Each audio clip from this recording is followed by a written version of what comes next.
जो IS-16 में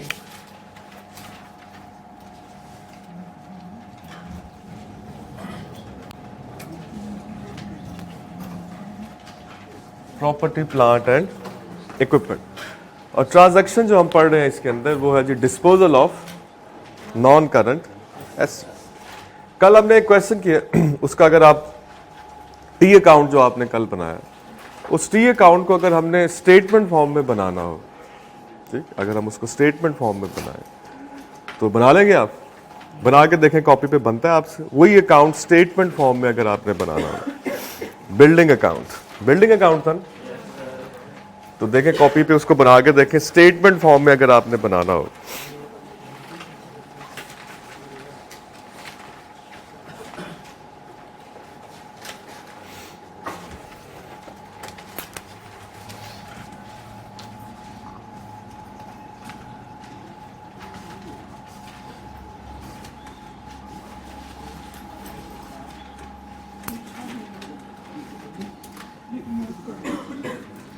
movement in building during the year, ठीक। अगर आप इसका नोट बना रहे हो या शेड्यूल बना रहे हो या मूवमेंट बना रहे हो कि ड्यूरिंग द ईयर में जो बिल्डिंग है बिजनेस के पास नॉन करंट एसेट उसमें क्या मूवमेंट है, कितनी इंक्रीज आया कितना डिक्रीज आया, किस वजह से इंक्रीज आया किस वजह से डिक्रीज आया, ठीक। तो अगर हम यहाँ पे इसको अकाउंट को स्टेटमेंट फॉर्म में बनाएं तो हम यहां पे सबसे पहले क्या लिखेंगे? At the start of the year, साल के शुरू में बिल्डिंग की क्या वैल्यू? तो साल के शुरू में बिल्डिंग की वैल्यू है 1.5 मिलियन, है नी?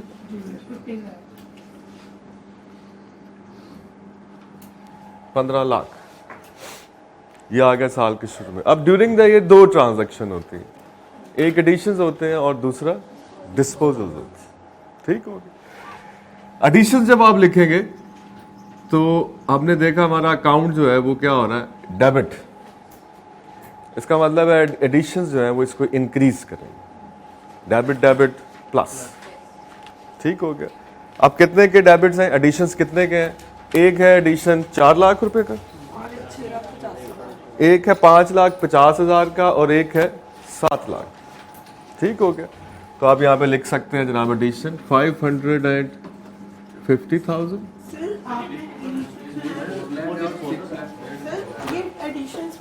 अच्छा अच्छा अच्छा, एडिशन कितने का? 4 लाख।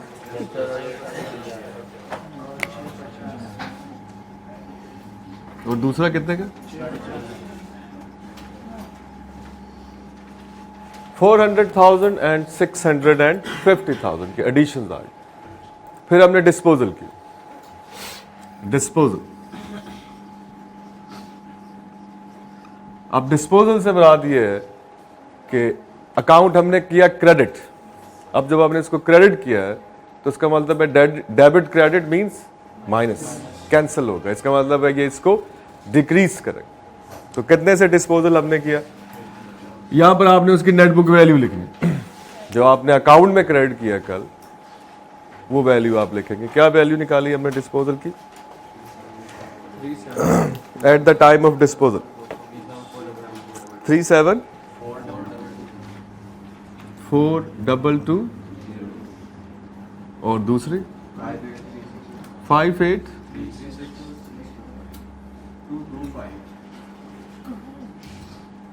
नहीं यार, बहुत ज्यादा नहीं है, 625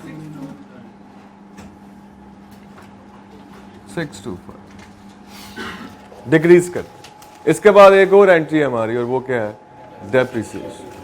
उसकी एंट्री हमने क्या की? Depreciation account debit, asset account credit. Asset account फिर क्रेडिट है, इसका मतलब ये फिर डिक्रीज करेगा, ठीक। इसका मतलब है अगेन डेप्रिसिएशन। कितनी थी जी डेप्रिसिएशन?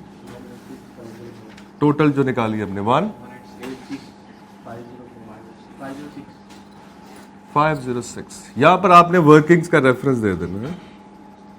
वर्किंग 1 वर्किंग 2, एग्जामिनर को बता देना है कि ये फिगर वर्किंग में देख लें हमने कैसे कैलकुलेट, सही हो गया जी। अब आप इसको कैलकुलेटर पे this plus this minus all this, और हमारे पास क्या आ जाएगा eight the end of the year, यानी कि क्लोजिंग बैलेंस। अब ये स्टेटमेंट जो है ये वही अकाउंट है जो आपने कल बनाया, सेम, ठीक हो गया। अब कोई भी स्टेटमेंट, किसी भी अकाउंट की स्टेटमेंट हम बना सकते हैं। लॉजिक हमें, मेरा ख्याल है, पता चल गया कि व्हाट इज द लॉजिक। कर ले, मैं तो अभी बता रहे हैं, हम यहाँ पे लिख सकते हैं साथ, इधर लिखते हैं डिस्पोजल की date, depreciation, but there is no need for that, क्योंकि वर्किंग में हमने किया होगा ना डेट को अकाउंट, वहाँ पे हमने सारी चीजें देखने के बाद ही किया। तो ये कितना आ गया जी at the end of the year? 5 140 56 ले जरा, ये आ गया जी हमारे पास at the end. So that is the statement form, सही हो गया। नहीं जी, फर्दर आगे चलते हैं और हम पढ़ रहे हैं जनाब डिस्पोजल और non current asset.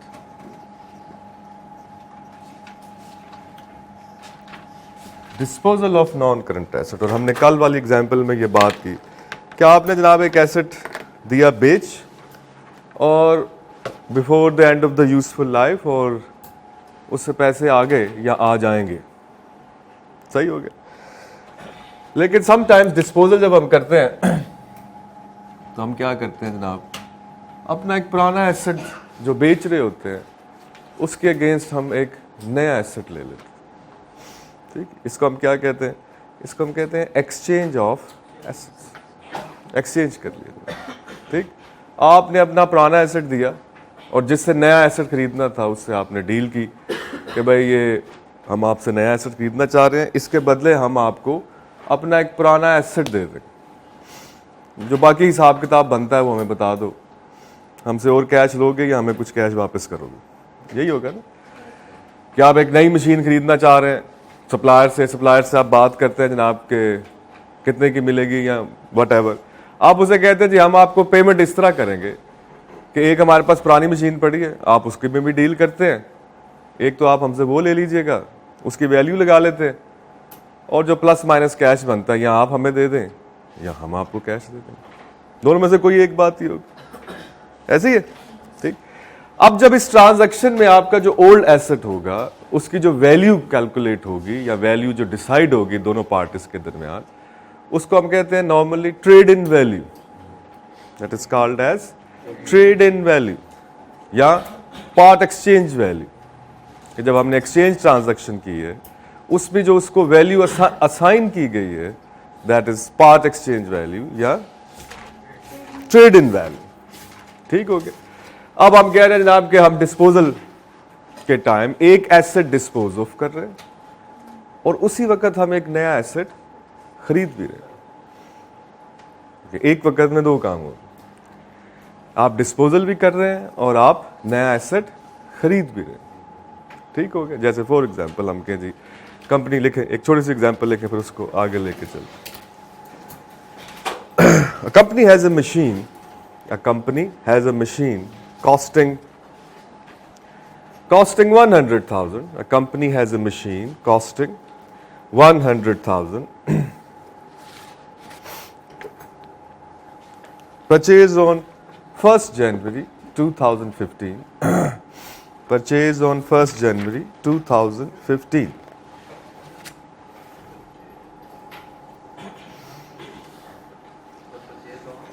First January 2015, useful life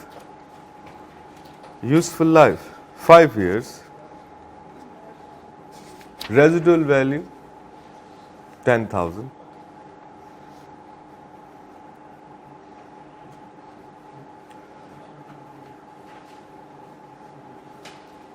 ठीक हो गया जी। Method straight line method,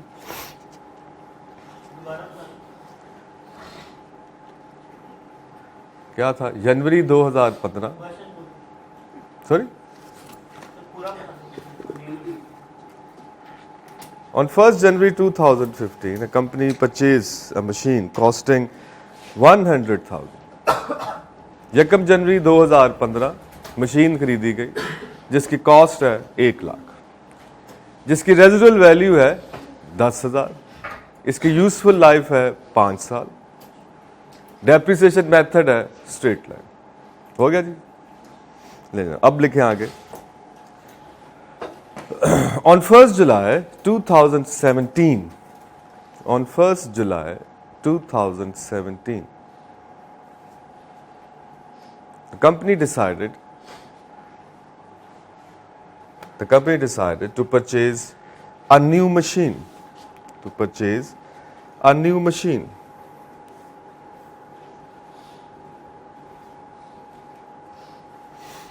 costing 150,000, 1,50,000, costing 150,000, 1,50,000 की नई मशीन आएगी। The purchase will be financed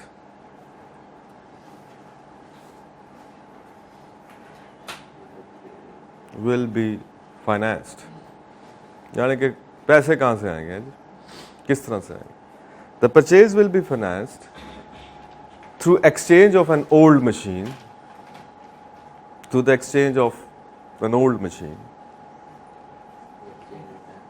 old machine.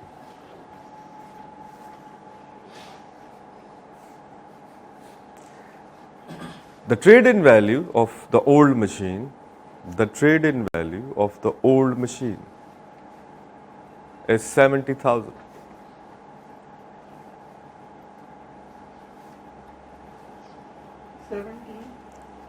70,000, 70,000। लेकिन रिक्वायरमेंट 1 लिखे पहले यही। Pass the journal entry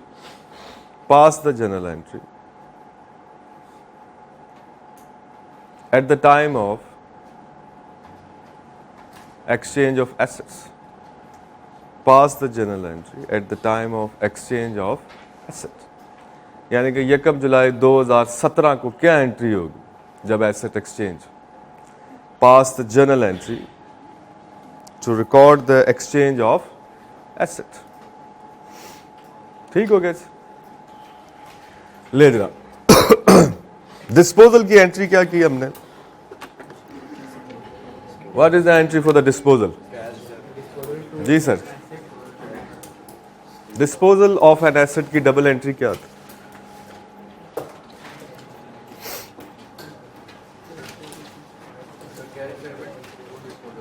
cash debit to, तो ये तो तीसरी एंट्री है ना। पूरी एंट्री जब मैंने आपको बताया था कि आप इसको सम अप कर लें सारा, तो वो क्या था जनाब? तो हमने कहा जी स्टेप नंबर 1, जो एसेट आपने बेच दिया है उसको आपने क्या कर देना है? डी रिकॉग्नाइज कर देना। Step number 1।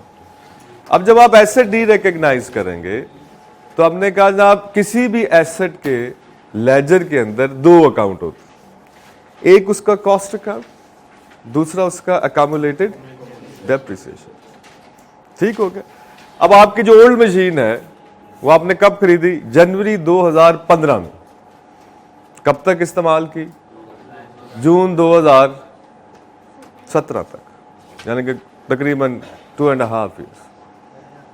2.5 ईयर उसको इस्तेमाल किया आपने। 1 जनवरी 2015 से लेकर 1 जुलाई 2017 तक। इसका मतलब है जो टाइम पीरियड आ रहा है वो कितना है? 2.5 ईयर्स। ठीक हो गया? तो अब आप जब इसको डी रिकॉग्नाइज करेंगे तो इस तरह से आपने ध्यान चलाना है। Step number 1, D recognition of the old asset. पुराना एसेट डी रिकॉग्नाइज कर। ठीक हो गया? अब जब आप पुराना एसेट डी रिकॉग्नाइज करेंगे तो क्या होगा? To old asset account credit. ऐसे ही आप इसको क्रेडिट कितने से करेंगे? क्रेडिट इसकी कॉस्ट से करेंगे, जितनी उसकी कॉस्ट थी। कितनी थी? 1 लाख। इससे रिलेटेड डेप्रिसिएशन जो आपने इस पे रिकॉर्ड कर चुके हैं 2.5 ईयर में, वो कितनी बनती है? तो हम कहते हैं जी उसके लिए हम इसको डेबिट कर देंगे अकामुलेटेड डेप्रिसिएशन। कितनी अमाउंट आएगी? तो हमें कैलकुलेट करनी पड़ेगी जनाब 1 lakh minus 10,000 divided by 5। 1 lakh minus 10,000 divided by 5, ये आगे हमारे पास है मल्टीप्लाई बाय 2.5 ईयर्स। ठीक हो गया, 2.5 साल हो गए ना इसको up to the date of disposal. तो आप इसको मल्टीप्लाई करेंगे विद 2.5 ईयर्स, कितना आ गया? 45,000। 45,000। अब इन दो अकाउंट को जब आपने डेबिट और क्रेडिट किया है तो इससे क्या हुआ है? तो आपने कहा जी इससे जो हमारी पुरानी मशीन थी वो तो हो गई है derecognise. That is the derecognition of the old machine. अब चाहे आप उसको एक्सचेंज करें या आप कैश लें, उसने डी रिकग्निशन तो उसकी होनी है ना पुरानी मशीन की। तो इसका मतलब है ये वाला ओल्ड एसेट अकाउंट क्रेडिट और उसकी अकामुलेटेड डेप्रिसिएशन डेबिट, ये तो होएगी होगी। इसका मतलब है step number 1 D recognition of the asset. सही हो गया? सॉरी, आप मुझे बताएं क्रेडिट क्यों होगा, फिर मैं आपको बताता हूँ डेबिट क्यों होगा। आप मुझे बताएं आपके ज़हन में क्यों आ रहा है क्रेडिट होनी चाहिए?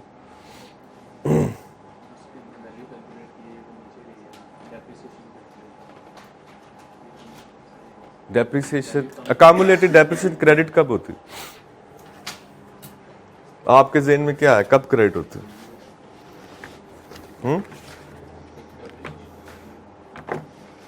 जब डेप्रिसिएशन कैलकुलेट करते हैं या रिकॉर्ड करते हैं। जब depreciation for the year record की जाती है ईयर एंड पे, तो हमने एंट्री करते हैं depreciation account debit to accumulated. इसका मतलब आपने एसेट पूरा साल यूज किया, यही होता है इवेंट। तो आप अकामुलेटेड डेप्रिसिएशन को क्रेडिट करते हैं। अब आप ट्रांजैक्शन देखें ना क्या हो रही है। क्या आप एक अपना पुराना एसेट जिसको आप इस्तेमाल करते रहे हैं, 2-2.5 साल इस्तेमाल किए, अब आपने उसको क्या कर दिया, डिस्पोज कर दिया। ठीक। अब मैंने आपको कल समझाया था, जब मैं आपको डिस्पोजल समझा रहा था, तो सबसे पहली बात कि किसी भी एसेट की, नॉन करंट एसेट के, आपके बिजनेस के लेजर में 2 अकाउंट्स होते हैं जो इस चीज का सबूत होते हैं कि ये एसेट कंपनी के पास है और वो उसको इस्तेमाल कर रहे हैं। और वो 2 अकाउंट कौन से हैं? एक उसका कॉस्ट अकाउंट और एक उसका अकामुलेटेड डेप्रिसिएशन। यही 2 अकाउंट होते हैं। अब एक अकाउंट का नेचर है डेबिट, एक का नेचर है क्रेडिट। सही हो गया? फिर मैंने आपको कहा जी अगर आप एसेट बेच दें, यानी कि फिजिकली आउट, इसका मतलब लेजर में इस इवेंट को कैसे रिकॉर्ड करें कि अब तो एसेट हमारे पास नहीं है। इसका मतलब उस एसेट का जो कॉस्ट अकाउंट है, now it should report 0 balance, क्योंकि वो तो अब हमारे पास नहीं है। अब उसका कॉस्ट अकाउंट का नॉर्मल बैलेंस क्या होता है? डेबिट। आप उसको 0 कैसे कर सकते हैं? अगर आप उसको क्रेडिट कर दें। और उसकी अकामुलेटेड डेप्रिसिएशन का बैलेंस की नेचर क्या होती है? क्रेडिट। उसको 0 करना हो तो कैसे करेंगे? अगर उसको आप डेबिट कर दें। ठीक। ट्रांजैक्शन जब डबल एंट्री जब भी आपने आज से ऑनवर्ड कभी भी सारी जिंदगी, अब आपका यही कैरियर, जब हम डबल एंट्री देखते हैं ना कि ये फलां चीज डेबिट या क्रेडिट कर रहे हैं, तो उसकी बैकग्राउंड में जाते हैं, ट्रांजैक्शन की नेचर को पहले अंडरस्टैंड करते हैं कि ट्रांजैक्शन क्या हो रही है। ठीक। एंट्री याद यूद कोई नहीं होती, एंट्री ड्राइव होती। हमेशा याद रखें ये बात। डबल एंट्री हमेशा ड्राइव की जाती है। कैसे ड्राइव करते हैं? By looking at the transaction. Transaction को एनालाइज करते हैं, उसको समझते हैं कि ये क्या ट्रांजैक्शन है। फिर in the light of our principle of double entry हम डबल एंट्री पास कर लेते हैं। जब तक आप ट्रांजैक्शन को समझेंगे नहीं, तब तक डबल एंट्री नहीं पास होगी। हाँ, वैसे याद हो जाएगी कि जब डिस्पोजल होता है तो फलां अकाउंट क्रेडिट होता है, फलां अकाउंट डेबिट होता है, कोई पता नहीं क्यों होता। ठीक। तो वो कभी भी भूल जाएगा। जब आप एनालाइज नहीं करेंगे, कोई नई ट्रांजैक्शन आएगी तो आप कंफ्यूजन का शिकार हो जाएंगे। तो आदत बना लें, हैबिट बना लें। क्या कर रहे हैं, कल भी मैंने आपको दूसरी तरह मैंने आपको ये समझाया था कि जब आप रिकग्निशन करते हैं, जब आप एक नया एसेट खरीदते हैं तो आप एसेट अकाउंट को डेबिट करते हैं। अब लॉजिक ये कहती है कि जब आप एसेट बेच देंगे तो वो अकाउंट क्रेडिट होना चाहिए, क्योंकि आप जो ट्रांजैक्शन कर रहे हैं वो पहली ट्रांजैक्शन का ऑपोजिट एक्शन, तो it means it should have been credit. ठीक हो गया। अच्छा, अब ये तो हो गया जी डी रिकग्निशन। अब आपको पुराने एसेट जो है उसकी प्राइस क्या मिली है आपको, कितनी, 70,000, और जो नया एसेट है वो कितने का, 1 लाख। इसका मतलब है नया एसेट खरीदने के लिए आपने जरूर पैसे दिए होंगे साथ, नया एसेट खरीदने के लिए आपने पैसे दिए हैं। कितने पैसे दिए हैं, 80,000। क्या करें जनाब, क्यों कैसे रिकॉर्ड ही करना है, कैसे कैश को क्या करें, क्रेडिट कर दें जनाब, टू कैश या बैंक। कितने से जनाब, 80,000। It's going to be 80,000। सही हो गया, 80,000 से आपने कैश को क्रेडिट कर दिया। अब नया एसेट कितने का है, 1.5 लाख। तो क्या करें जनाब, new asset debit with 100 and, चलो जी अब क्या करें, डबल एंट्री पूरी हो गई। कितना हुआ जनाब, टोटल डेबिट करें तो क्या बनता है, 195, 180। डबल एंट्री पूरी करने के लिए आपको फिगर इधर लिखनी है या इधर लिखनी है, डेबिट साइड पे या क्रेडिट साइड पे, क्रेडिट साइड पे। कितनी फिगर लिखनी है जी, 15,000। इसको क्या कहेंगे हम, it's a gain on disposal, it's a gain on disposal, यानी कि to profit and loss account credit, it's a gain on disposal. एक ही एंट्री में आपने नया एसेट भी रिकॉर्ड कर लिया, पुराना एसेट आपने डिस्पोज ऑफ भी कर लिया। समझ आ रही बात,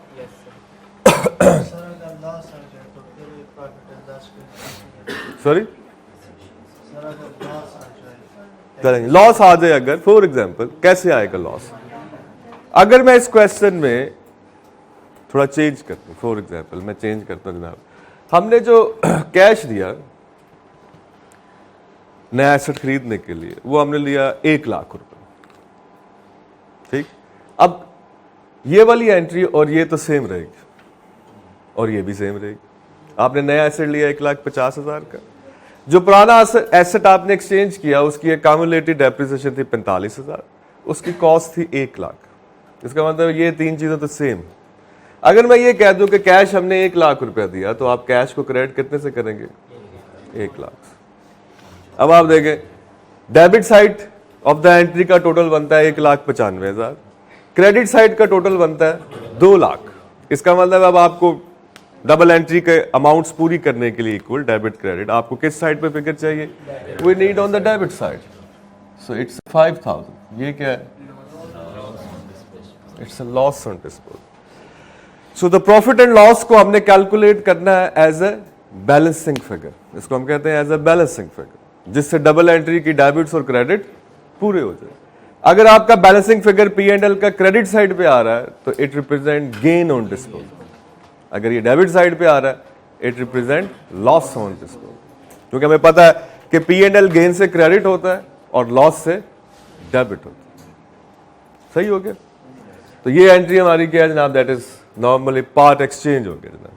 अब आप एक सवाल लिखें, just write down a question. कौन सी वाला, ये कि ये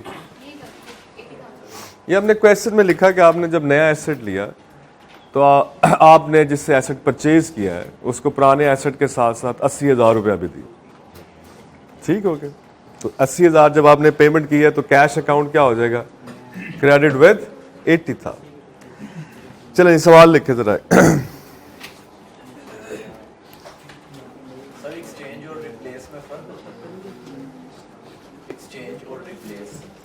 रिप्लेस एक ही बात है, क्वेश्चन के अंदर देखेंगे क्या मीनिंग बन रहा है कि पुराना एसेट रिप्लेस किया है विद द न्यू एसेट, तो एक ही बात।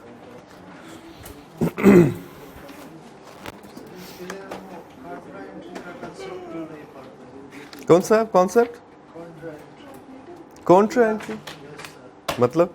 यहाँ पर भी तो होता है ना एक्सचेंज में, तो कंट्रा एंट्री में भी अगर कोई आपका रिसीवेबल है वही बंदा आपका पेएबल है तो आप सेटल कर सकते ना ऑफसेट करते थे, यहाँ पे तो नहीं ऐसे है। कहाँ पे है ऐसे? हैं। तो आप एक्सचेंज कर रहे हैं। आपके लिए आप एक अपनी पुरानी मशीन डिस्पोज ऑफ कर रहे हैं और नई मशीन ले रहे हैं। रिसीवेबल पेएबल तो नहीं बन रहा ना। लेकिन आप क्वेश्चन लिखे जनाब, 1 जनवरी 2010 opening balance of furniture, opening balance of furniture 1 जनवरी 2010।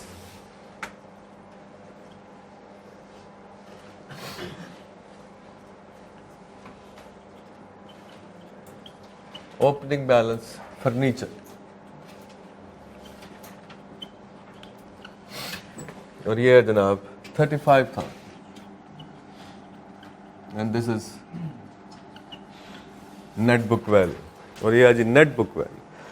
ठीक हो गया, 35,000 है 1 जनवरी 2010 और यह है नेट बुक वैल्यू। आगे लिखे जनाब, addition of 12,000 on 1st March 2010, addition of 12,000 on 1st March 2010, 10 1 मार्च 2010। 2010 को आपने फर्दर फर्नीचर बाय किया जिसकी कॉस्ट है 12,000। तो इतनी लंबी लाइन लिखने की जरूरत नहीं है, just write it down. Additions 12,000 on 1st March 2010। आगे लिखे जनाब, on 1st January 2010 a furniture with the book value of 7,000, on 1st January 2010 a furniture with the book value of 7,000 exchanged with the new furniture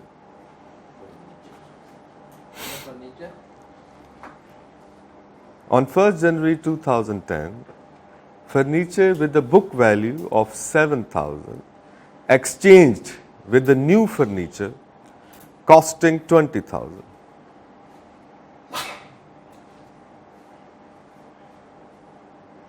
Costing 20,000. Cash paid in the transaction 7,500. Cash paid in the transaction rupees 7,500.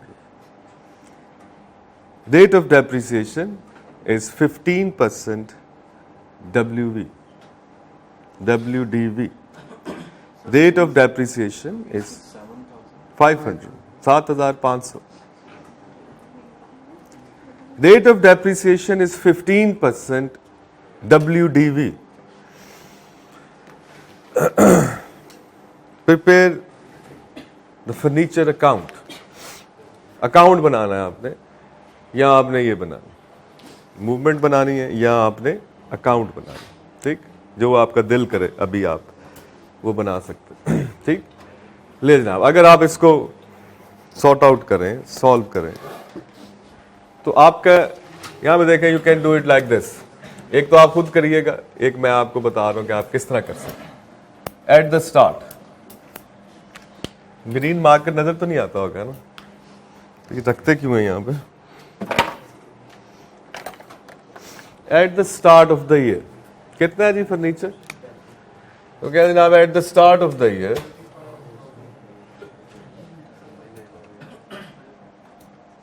It is 35,000। अब आप देखें, just look at, थोड़ा सा आपको मैं ये बताना चाह रहा हूं कि आप इसको शॉर्ट टाइम में आप कैसे करेंगे, छोटा सा काम। ठीक हो गया। सबसे पहले क्या होता है जी, additions. The very first thing during the year is additions. ठीक, कितने का खरीदा उसने? 12,000 का। ये स्ट्रेट एडिशन है, इसमें कोई टेंशन नहीं। सही हो गया? कितने का जी? तो प्लस 12,000, 12,000 प्लस हो गया इसके। दूसरी ट्रांजैक्शन होती है जिसमें डिस्पोजल और एडिशन दोनों होते हैं। डिस्पोजल भी होता है और एडिशन भी होता है।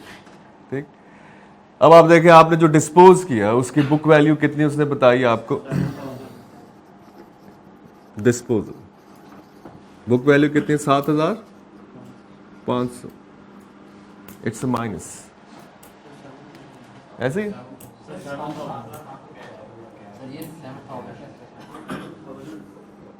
ये तो कैश है।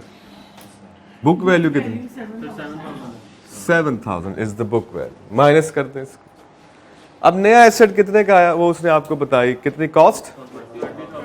100 एंड खाली 20,000। एडिशंस 20,000 प्लस हो गया। यानी कि एडिशन एडअप हो गए, डिस्पोजल माइनस हो गया। कोई टेंशन नहीं। अब आपको एक चीज रहेगी बस, that's it, depreciation. Now write down here is the working. Depreciation आपको वर्किंग में कैलकुलेट करनी पड़ेगी। करें जी कैलकुलेट, डेप्रिसिएशन कितनी आती है? तो हम कहते हैं जनाब डेप्रिसिएशन जो आएगी हमारे पास 35,000 साल के शुरू में ड्यूरिंग द ईयर आपने एक डिस्पोजल किया और वो काउंटिंग ईयर के शुरू में ही कर दिया। इसका मतलब टेंशन ज्यादा नहीं है हमें। तो हम जब फुल ईयर डेप्रिसिएशन निकालेंगे तो हम क्या करेंगे? 35,000 माइनस 7,000 इनटू क्या रेट है डेप्रिसिएशन का? 0.15। ये आ गई उन एसेट पे जिनको आपने पूरा साल यूज किया। सही हो गया। फिर एडिशन कब हुआ ये 12,000 वाला? 1 मार्च। ठीक, ले जना 1 मार्च 12,000 इंटू 0.15 इंटू 10/12। 10 महीने ही बनेंगे ना 1 मार्च से, यानी कि जनवरी और फरवरी नहीं आएगा और बाकी 10 महीने आए। फिर दूसरा एडिशन कब हुआ? ये वाला, ये 1 जनवरी को ही हुआ। इसका मतलब पूरे साल की डेप्रिसिएशन 20,000 इंटू 0.15। सही हो गया। डिस्पोजल पे इसलिए नहीं हम ले रहे डेप्रिसिएशन चूंकि वो साल के शुरू में ही हो गया, वो आपने ड्यूरिंग द ईयर यूज ही नहीं किया। सही हो गया। ले जरा कैलकुलेट करें कितनी वैल्यूज आ गई। सबसे पहले क्या? 4,000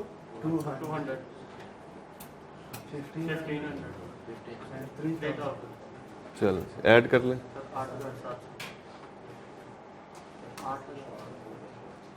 8,700। तो यहां पे आप लिखेंगे 8,700। ले जनाब, अब आपके पास क्या आ गया जी? एट द एंड कितनी वैल्यू आ गई? 35 जमा 12 माइनस 7 जमा 20 माइनस 8,700। कितना आ गया जनाब?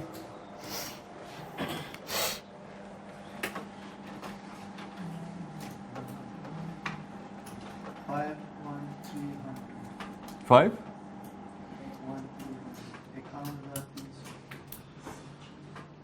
51,300 बन गया जी मूवमेंट। आप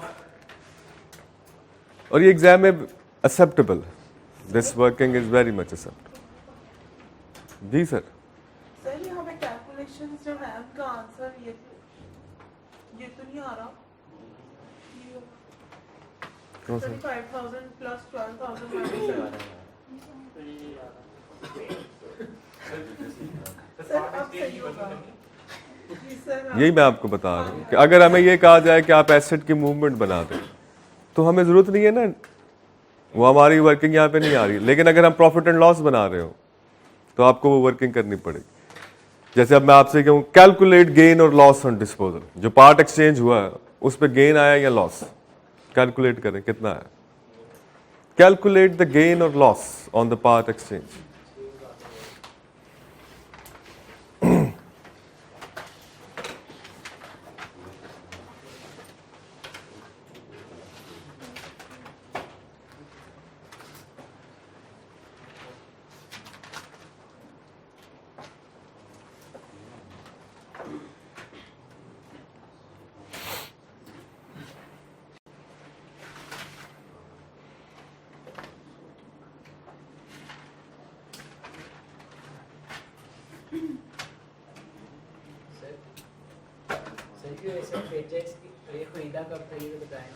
नेट बुक वैल्यू जो बता दिया, जरूरत क्या आपको जाने, आपको बता जो the net book value at the time of disposal ये है।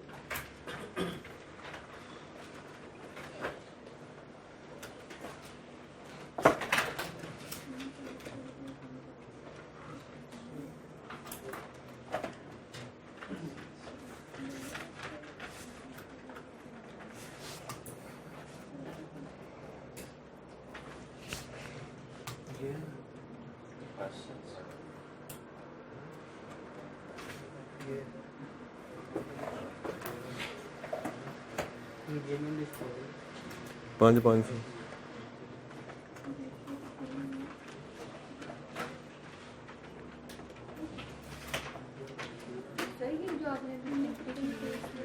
इसी से निकला है, डेबिट हो रही इसमें है नहीं। जिस जो भी आप एग्जांपल कर रहे हैं उसमें तो वो नेट बुक वैल्यू पहले गिवन।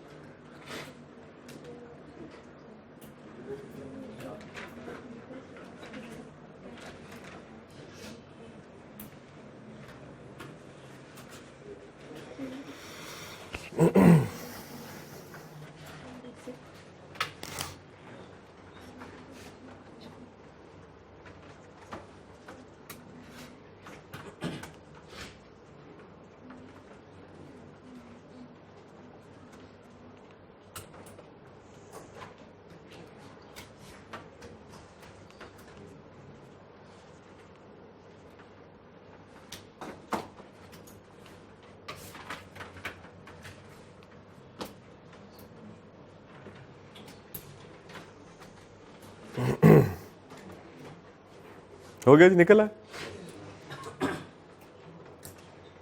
नहीं निकला है?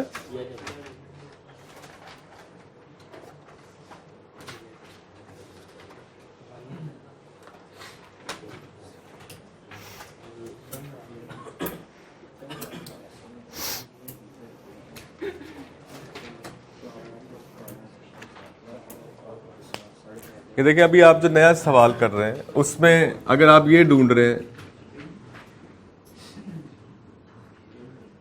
दो अकाउंट, तो नहीं है इसमें already net book value given. इसका मतलब है कम्युलेटेड डेप्रिसिएशन तो नहीं आपको मिलेगी, सही है। इसका मतलब है ये और शॉर्ट हो जाएगी। इसका मतलब है टू ओल्ड एसेट या ओल्ड फर्नीचर कितने से क्रेडिट कर दिया आपने, वो हमने किया 7,000।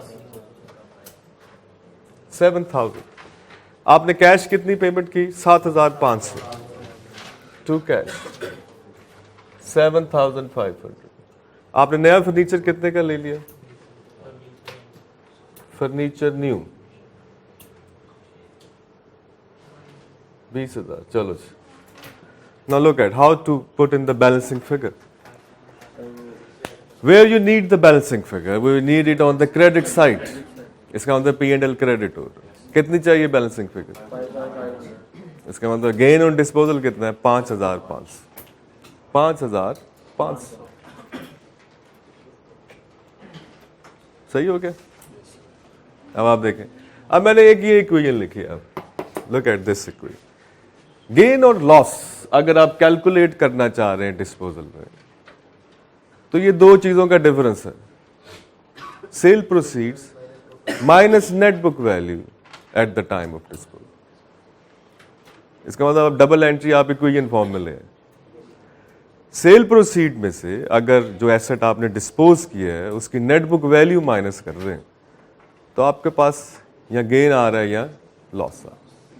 अगर सेल प्रोसीड्स जो है वो नेट बुक वैल्यू से ज्यादा है तो गेन है, अगर सेल प्रोसीड्स जो है वो नेट बुक वैल्यू से कम है तो लॉस। ठीक, जैसे अगर आप देखें ये मैथमेटिकल इक्वेशन बन गई, आप इस तरह भी सॉल्व कर सकते हैं। इसका मतलब ये है कि अगर आपको इन तीनों में से कोई दो वैल्यूज गिवन हो तो आप थर्ड वैल्यू ड्राइव कर सकते हैं, you can drive the third value. ठीक, इसको और अगर आप इक्वेशन को और इसको एक्सटेंड करें,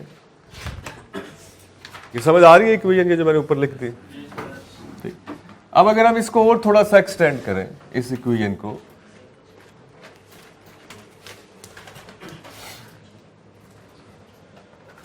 जनाब, gain or loss on disposal is equal to sale proceeds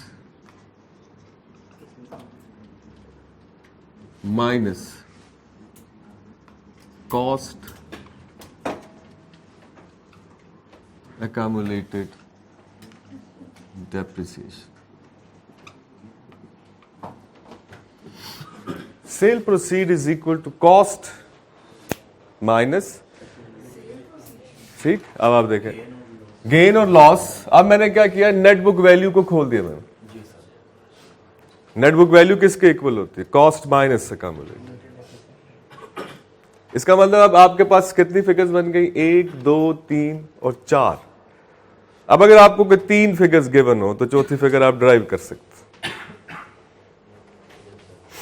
समझ आ रही बात? यानी कि अगर आप उस डबल एंट्री को देखें जो अभी आप कर रहे थे, उसको हम ट्रांसलेट कर सकते हैं इस इक्वेशन के अंदर। और पेपर में जब आप प्रॉफिट एंड लॉस में गेन या लॉस लिखना चाहें, you should follow this equation. मतलब आपने स्टेटमेंट बनाई, आपने यहाँ पे एक्सचेंज ट्रांजैक्शन रिकॉर्ड कर ली, डिस्पोज कर दिया, नया एसेट खरीद लिया। अब आप प्रॉफिट एंड लॉस में लिखना चाह रहे हैं कि क्या आया, गेन आया या लॉस आया, तो अब आप उसके लिए डिस्पोजल अकाउंट ओपन करके नहीं बैठ जाएंगे, इधर कॉस्ट लिखेंगे, इधर फलां लिखेंगे, ये करेंगे वो करेंगे, और पता लग गया 3-4 मिनट लगा के आपने सिर्फ गेन निकाला या लॉस निकाला। ठीक, it's a quicker way is use this equation, sale proceeds minus net book value at the time of disposal. Balancing figure आपके पास ऑटोमेटिकली आ जाएगी, वो या तो गेन है या वो आपके पास लॉस। अगर ये पॉजिटिव फिगर आ गई तो ये गेन है, अगर ये नेगेटिव फिगर आई तो ये लॉस। सही हो गया? This is what we called as the disposal part exchange हो गया जनाब। सही हो गया? ले जनाब, इसके बाद छोटी सी एक और इंपॉर्टेंट चीज अपने पास लिख लें, राइट डाउन अनदर थिंग। किताब नहीं आई अभी तक?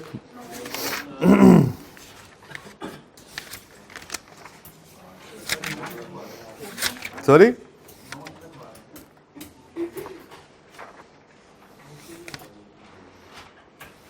सर आप आई कैप की बुक मतलब हमें वहाँ से भी करवाएंगे या सिर्फ रिलायंस की बुक से? वहां से भी कर लेंगे जनाब, वहां से भी कर लेंगे, कुछ नहीं छोड़ेंगे। ले जनाब, लिखे जनाब, सवाल लिखे। Mr. Umair has exchanged an asset with the new one. Mr. Umair has exchanged an asset with the new one.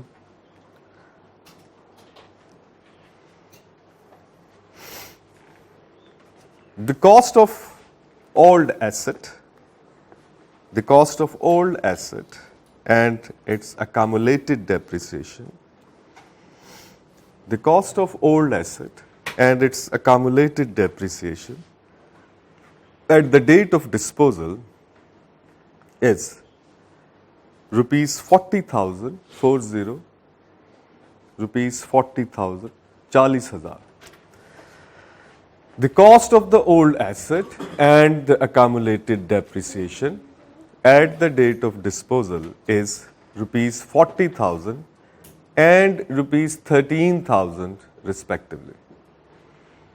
40,000 and 13,000 respectively. 13 है 30।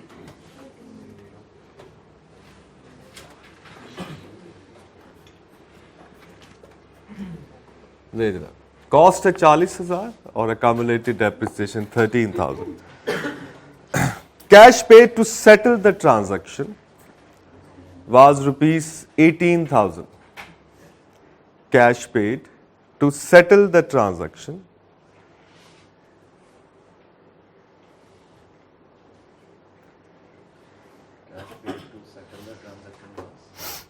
was rupees 18,000, 18,000. ठीक हो गया? रिक्वायरमेंट है, pass the journal entries, pass the journal entries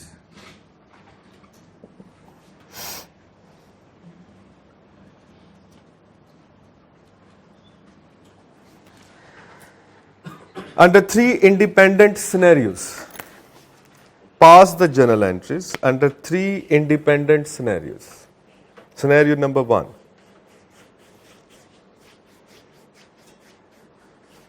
Scenario number 1. Fair value of the new asset, fair value of the new asset is rupees 50,000, 50,000.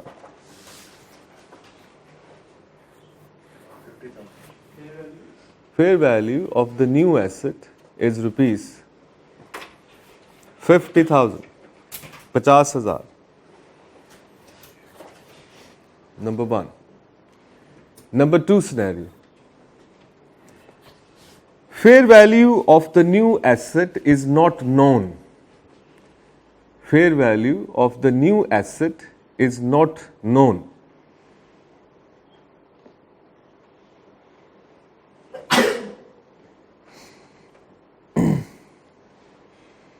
Fair value of the new asset is not known, but the fair value of the old asset is rupees 25,000. The fair value of the old asset is rupees 25,000. ये दूसरा scenario बन गया. Scenario number 3. Fair value of the both asset is not known.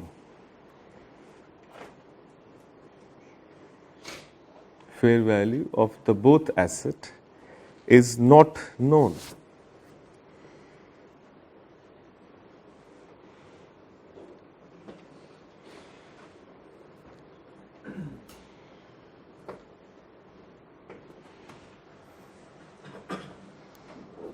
सही हो गया. चलो, सबसे पहली एंट्री हमने कहा जनाब द फर्स्ट सिनेरियो इज, अब सबसे पहले जी ये fair value. What is the meaning of fair value? ये भी अपने पास लिखने और अच्छी तरह याद करने हैं आपने. ये आइंदा जब कभी आप पेपर में आ जाती होती है इसकी मल्टीपल चॉइस क्वेश्चन में इसकी definition. Fair value, the value लिखी हुई है मैंने, पहले लिखवा दी. चलो but that's it. Okay okay. So the fair value of the new asset is कितनी है जनाब? पहला सिनेरियो 50,000. इसका मतलब है जो आप एसेट खरीद रहे हैं उसकी मार्केट वैल्यू है 50,000. ठीक. दूसरे सिनेरियो में वो कहता है कि जनाब आप जो एसेट खरीद रहे हैं ना, जो एक्सचेंज कर रहे हैं, जो नया एसेट आपके पास आ रहा है उसकी वैल्यू हमें कोई नहीं पता, लेकिन हम जो एसेट दे रहे हैं ना उसकी वैल्यू हमें पता है, और वो है 25,000. यही. तीसरे सिनेरियो में वो आपसे ये कह रहा है कि हमें दोनों की फेयर वैल्यू नहीं पता. We don't know the fair value of the both assets. Possible 3 scenario exam में बनेंगे जब आप पार्ट एक्सचेंज करेंगे. ठीक, कि जो नया एसेट लेंगे उसकी फेयर वैल्यू आपको पता. ठीक. या दूसरे सिनेरियो में आपको नए एसेट की फेयर वैल्यू ना पता हो लेकिन जो पुराना एसेट है उसकी फेयर वैल्यू पता. तीसरा सिनेरियो ये है कि दोनों की फेयर वैल्यू आपको गिवन, मतलब डिटर्मिनेबल नहीं है, पता नहीं चल रही. तो उस सूरत में हमें जो इशू आता है वो ये है कि आपने जब एंट्री करनी है, जैसे आप पहले सिनेरियो में एंट्री करें तो इसके लिए तो आप फौरन कर लेंगे. क्या एंट्री करनी है सबसे पहले? तो हमने कहा जी the old asset should be derecognized. पहले तो पुराना एसेट डी रिकग्नाइज कर. तो पुराना एसेट जब डी रिकग्नाइज करेंगे तो हमें पता है इसका कॉस्ट अकाउंट क्रेडिट हो जाएगा और इसकी अकामुलेटेड डेप्रिसिएशन डेबिट हो जाएगी. इसका मतलब सबसे पहले हम क्या लिखेंगे? टू ओल्ड एसेट कितने से? 40,000. accumulated depreciation debit with 13,000. Lynch. पुराना asset derecognise. Now recognise the new asset. अब उसकी फेयर वैल्यू हमें पता है, तो जो वैल्यू उसकी है उस पर उसको आप रिकॉर्ड कर लेंगे. ठीक हो गया. सो न्यू एसेट डेबिट कितने से? 50,000. अब जो आपने पेमेंट की है, कितनी पेमेंट की है?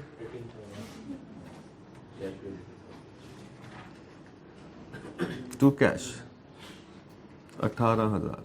चले जी, कैलकुलेट द बैलेंसिंग फिगर। क्या आती है बैलेंसिंग फिगर? 5,000 क्रेडिट पे। इसको क्या कहेंगे हम? It's a gain on disposal. To profit and loss account, ये नॉर्मल एंट्री जो अभी तक हम कर रहे थे, it's a gain on disposal. सही हो गया। सिनेरियो नंबर 2 आ गया। Fair value of the new asset is not determinable but the fair value of the old asset is known. दूसरा सिनेरियो बन गया कि जो आप नया एसेट ले रहे हैं उसकी फेयर वैल्यू हमें नहीं पता है, लेकिन जो पुराना एसेट है उसकी फेयर वैल्यू हमें पता है। तो पहला स्टेप क्या है? वो तो वही है कि आप जो ओल्ड एसेट है उसको डी रिकॉग्नाइज करेंगे। तो क्या एंट्री करेंगे हम? अकामुलेटेड डेप्रिसिएशन डेबिट कितने से जनाब? 13,000 to old asset credit with कितने से जनाब? 40,000। अब नया एसेट आपने जो खरीदा है वो ज़ाहिर है आपने डेबिट तो करना, ठीक? तो न्यू एसेट अकाउंट डेबिट। अब the question is what is the amount? Amount क्या लिखनी है, ठीक? तो हमने कहा जनाब कि हमने नए एसेट की जो फेयर वैल्यू है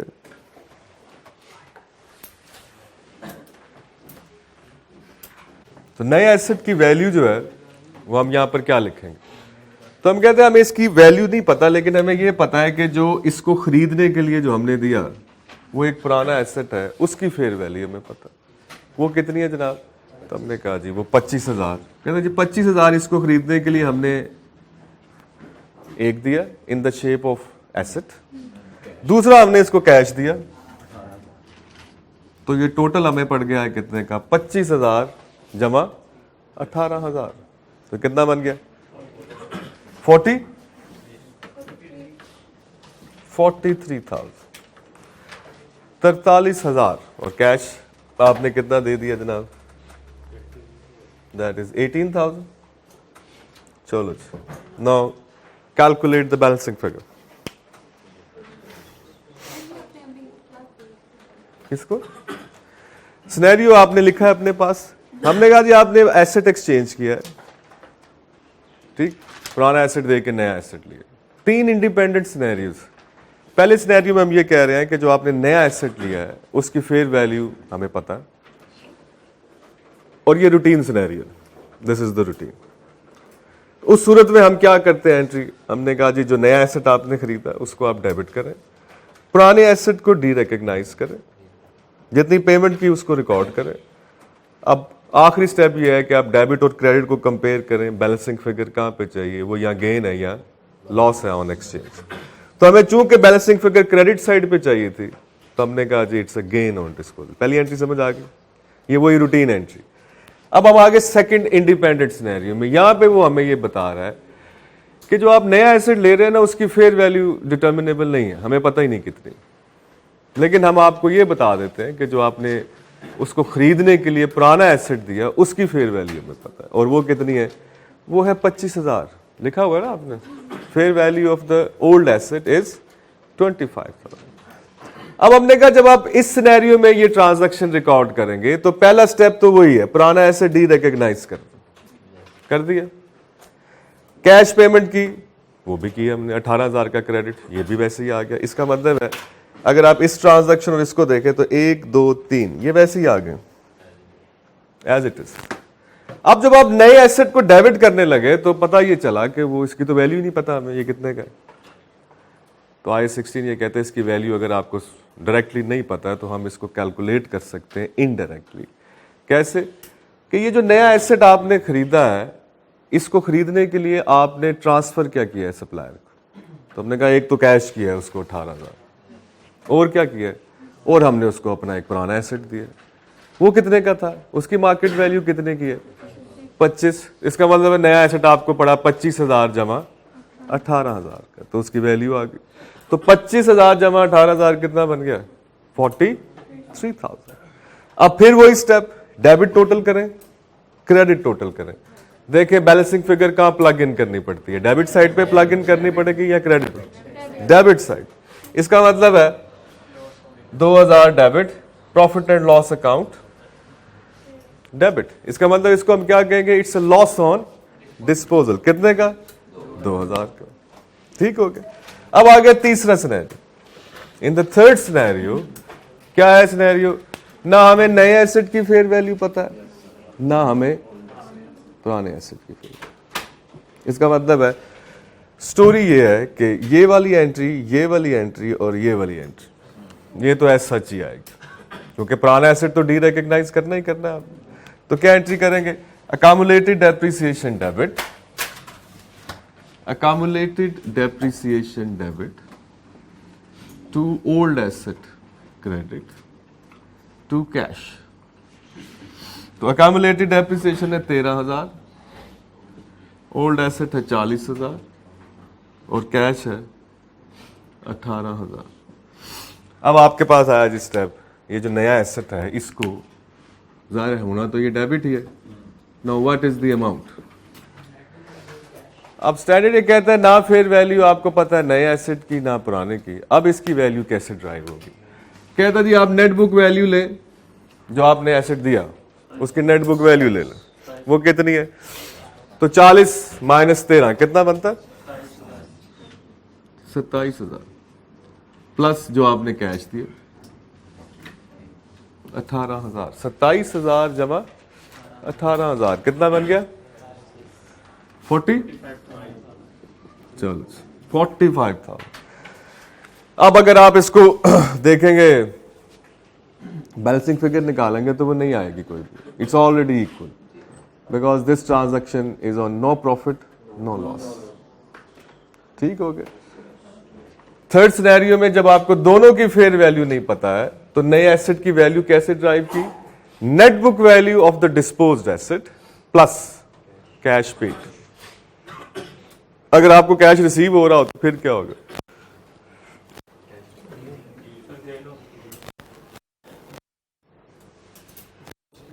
फॉर एग्जाम्पल थर्ड सिनेरियो में आपको आप पेमेंट नहीं कर रहे, ना फेयर वैल्यू पता है नए एसेट की, ना फेयर वैल्यू पता है पुराने एसेट की।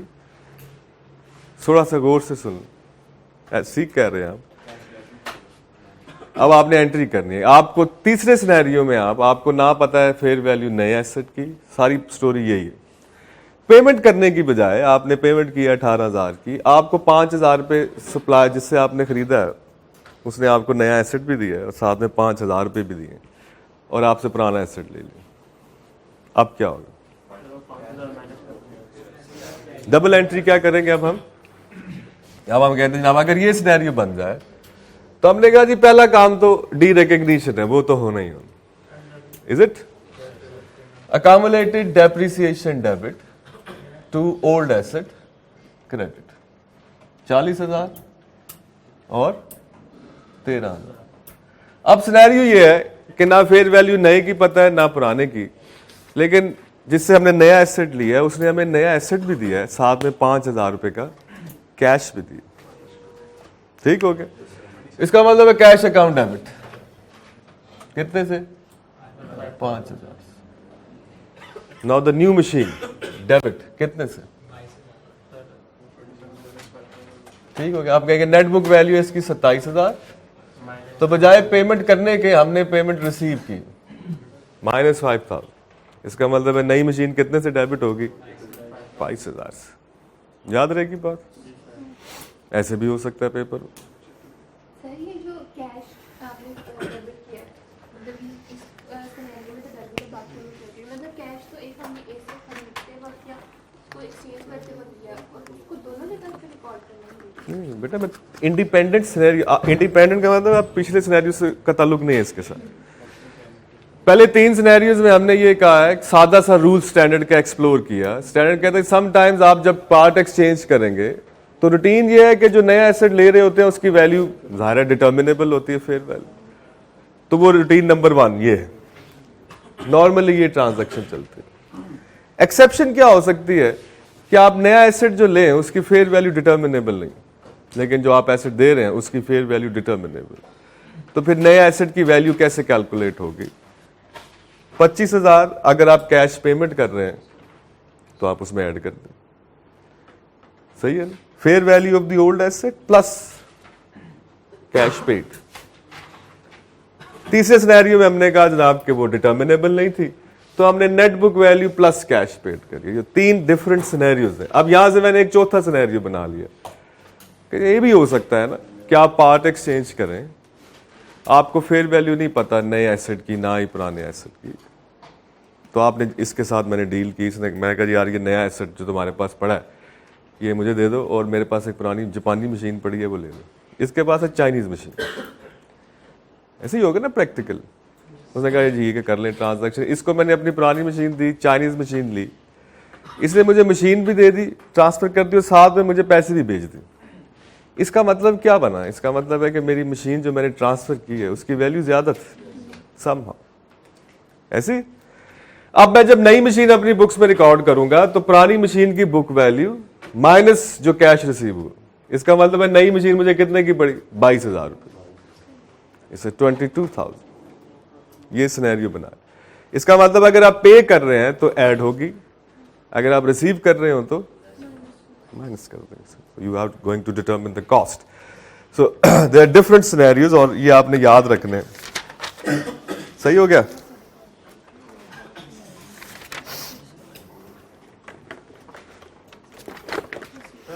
जी सर।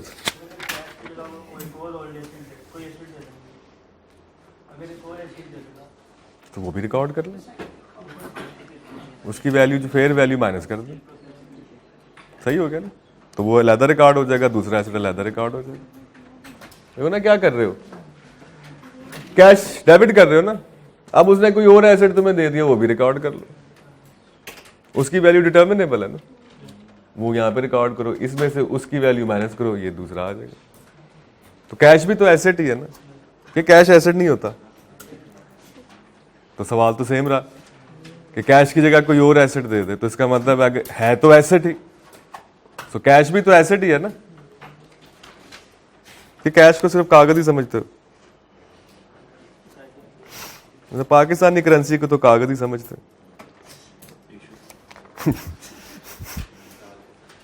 चलो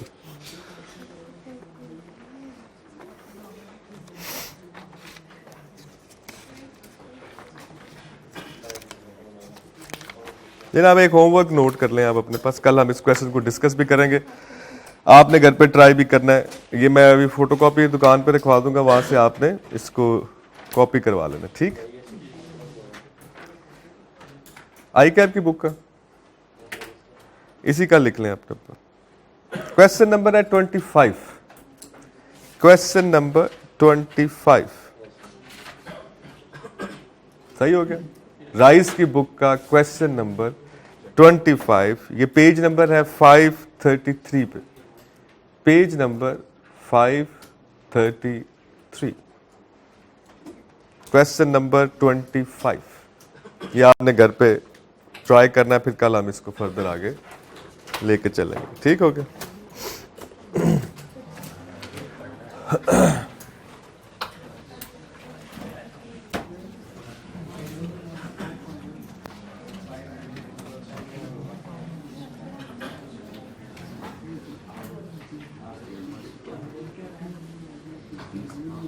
ले जा सब्सिक्वेंट मेजरमेंट हमारा टॉपिक। वापस स्टैंडर्ड में चलते हैं आफ्टर द क्वेश्चंस।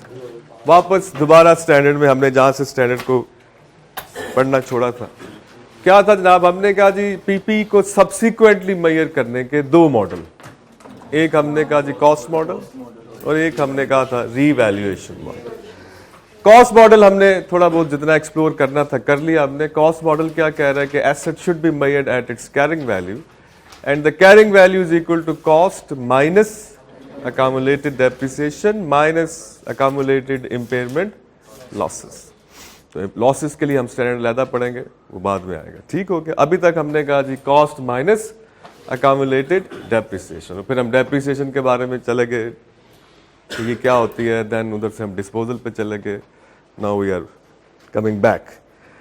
अब हम आ रहे हैं जनाब दूसरे मॉडल पे, and the second model in the subsequent measurement is revaluation model. ले जनाब इधर से आना है सवाल। इसको स्टैरिक लगा लें, जैसे भी आप नोट करते हैं कि एक चीज़ बड़ी इंपॉर्टेंट है वो इसके साथ लिख लें। FR1 का पेपर जो है इसके बगैर पूरा नहीं होगा, ये ज़रूर आना। ठीक हो गया।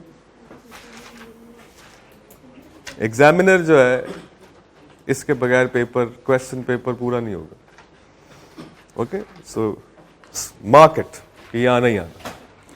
कंसिडर इट 100% सर्टन, गैस है ये, सही हो गया। सो रीवैल्यूएशन मॉडल कि अगर आप कॉस्ट मॉडल पे एसेट को मेजर नहीं करते तो IAS 16 कहते हैं entity may opt for the revaluation model. आप रीवैल्यूएशन मॉडल भी ऑप्ट कर सकते हैं। ठीक, रीवैल्यूएशन मॉडल है क्या? IAS 16 इसका बैकग्राउंड हमें बताता है कि समटाइम्स क्या होता है जनाब कि कंपनीज के कुछ एसेट्स हैं जिनकी मार्केट वैल्यू या फेयर वैल्यू जो है वो उनकी कैरिंग वैल्यू जो है, जो अंडर कॉस्ट मॉडल है, उससे बहुत ज़्यादा डिफरेंट हो जाती है, मतलब ज़्यादा हो जाती है। ये ज़्यादातर होता है लैंड और बिल्डिंग के रेफरेंस। आपको पता है लैंड और बिल्डिंग की प्राइसेस जो हैं, स्पेशली लैंड की प्राइसेस जो हैं वो इंक्रीज होती रहती है। तो पता ये चलता है कि आपने एक लैंड खरीदी कोई 10 साल पहले और बुक्स में आपने किस पे लिखी होगी, कॉस्ट पे जितने की आपने खरीदी थी। फॉर एग्जाम्पल आपने कोई 25 लाख का प्लॉट खरीदा हुआ था 10 साल पहले, और अब पता चलता है कि जनाब वो तो कोई 1.25 करोड़ 1.5 करोड़ रुपए का होगा। तो इतना ज़्यादा इंक्रीज आपकी बुक्स बता रही हैं कि ये लैंड 25 लाख की, जैसे सियासतदानों की टैक्स रिटर्न में नहीं ज़मीनों की कीमतें पता चलता है। अब आधा डिफेंस के मालिक है और ज़मीन की कुल मालियत बनती है 1.5 करोड़ रुपये, पता चलता है उसमें से दो मरले ही बेचें तो 1.5 करोड़ रुपये आ जाते। ठीक, so it's a fair value जो है it's significantly different from its carrying value.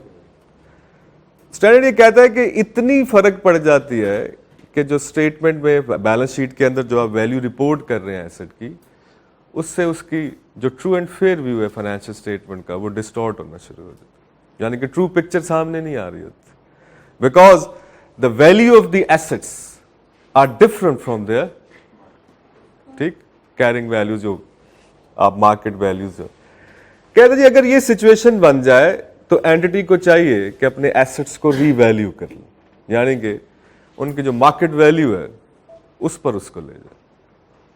ठीक, जैसे हम ये कहें कि जब हमने एक लैंड खरीदी, to start with the land, ठीक, हमने लैंड खरीदी 1 जनवरी 2010 और हमने खरीद ली जनाब कोई 5 लाख रुपए। 1 जनवरी 2010, 31 दिसंबर 2015 हमें पता चला जनाब, हमने मार्केट में दोबारा असेसमेंट कराई कि इस लैंड की वैल्यू क्या है, तो पता चला ये लैंड जो है ये कोई 10 लाख रुपए की होगी। इसका मतलब प्राइस जो है डबल हो गई है उससे जितने की हमने खरीदी थी। आप बिजनेस की बुक्स में उसको कितने पे रिपोर्ट कर रहे होंगे? अगर आप कॉस्ट मॉडल पे चल रहे हैं तो ये 5 लाख पे चल रही होगी, चूंकि लैंड को हम डेप्रिसिएट नहीं करते, तो इट रिमेन्स एट 500,000। लेकिन उसकी फेयर वैल्यू कितनी हो गई हुई है? 10 लाख। इसका मतलब है कि कोई 100% डबल हो गई।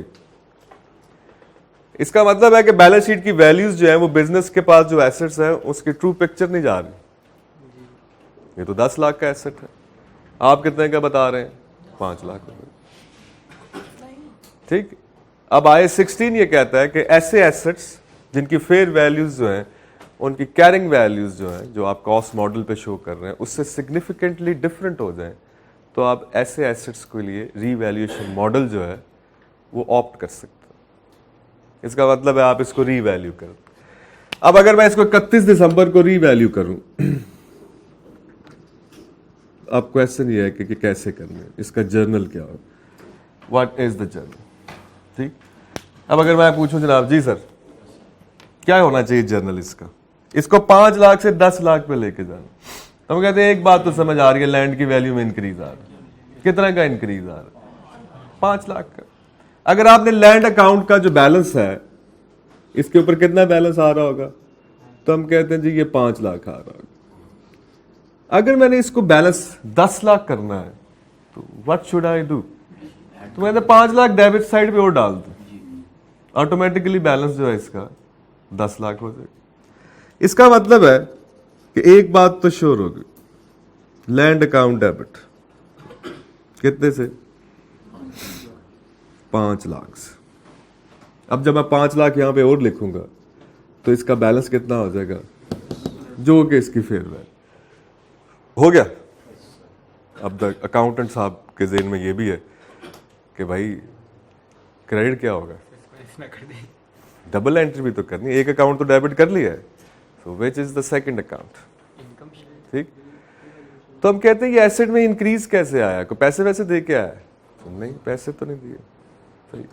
कोई बिजनेस ने कोई ट्रेडिंग की है, कोई प्रॉफिट हुआ, तो इसका मतलब P&L में भी नहीं आएगा। So where it is should be, तो कहते हैं जनाब इसके लिए हम एक अकाउंट ओपन करते हैं and it is in the equity and it is called as to revaluation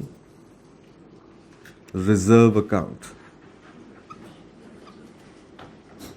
To revaluation reserve account. It is not in the profit and loss. It's not a routine profit. Okay? So इसमें कोई contribution नहीं है business का.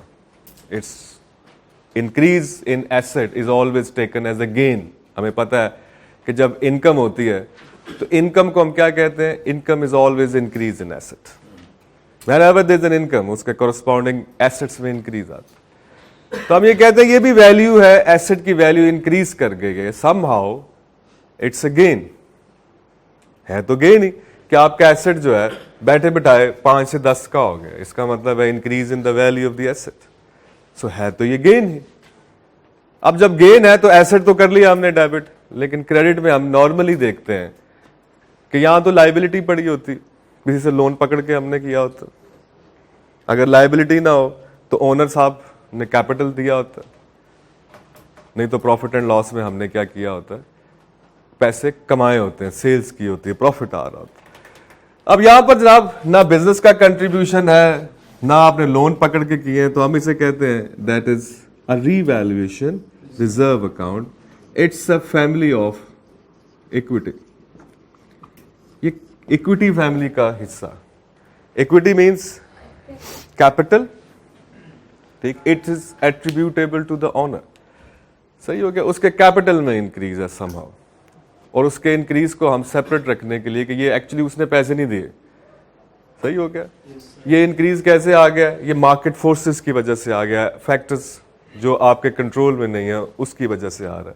सो land account debit to revaluation reserve and it's a gain, it's a capital gain, इसको हम क्या कहते हैं, ये कैपिटल गेन, सही हो गया। और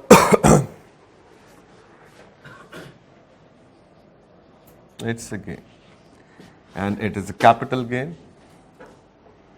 इसके साथ एक और लफ्ज लिख लें, it is an unrealised gain. Unrealised gain, normally जब कंपनी को प्रॉफिट्स होते हैं तो अल्टीमेटली कैश वैश आ ही जाता है, इधर कुछ नहीं आ रहा, बस आपने एक वैल्यू इंक्रीज रिकॉर्ड कर ली, so it is not realised, it's just an unrealised gain. पढ़े हैं पहले मेरे ख्याल से, बस उसको भी रिकॉर्ड करेंगे। कंपनी लॉ में ये आपने पढ़ा होगा, चलो ये तो अच्छा हो गया जरा, तो ये बिल्कुल रियलाइज होगा, कब होगा, जब हम लैंड बेचेंगे, व्हेन वी सेल इट। इसमें से डिविडेंड नहीं मिलेगा because there is no cash, सही हो गया जी। तो ये कल हम यहीं से आगे इसको शुरू करेंगे, होमवर्क मैंने आपको बता दिया, वो आपने कल करना है, ठीक, और यहीं से हम इट्स जस्ट अ स्टार्ट, और इस पे हमारे पास काफ़ी ज़्यादा चीज़ें, सो कल आपने ज़रा सो के आना है, फ्रेश हो के आना, ठीक।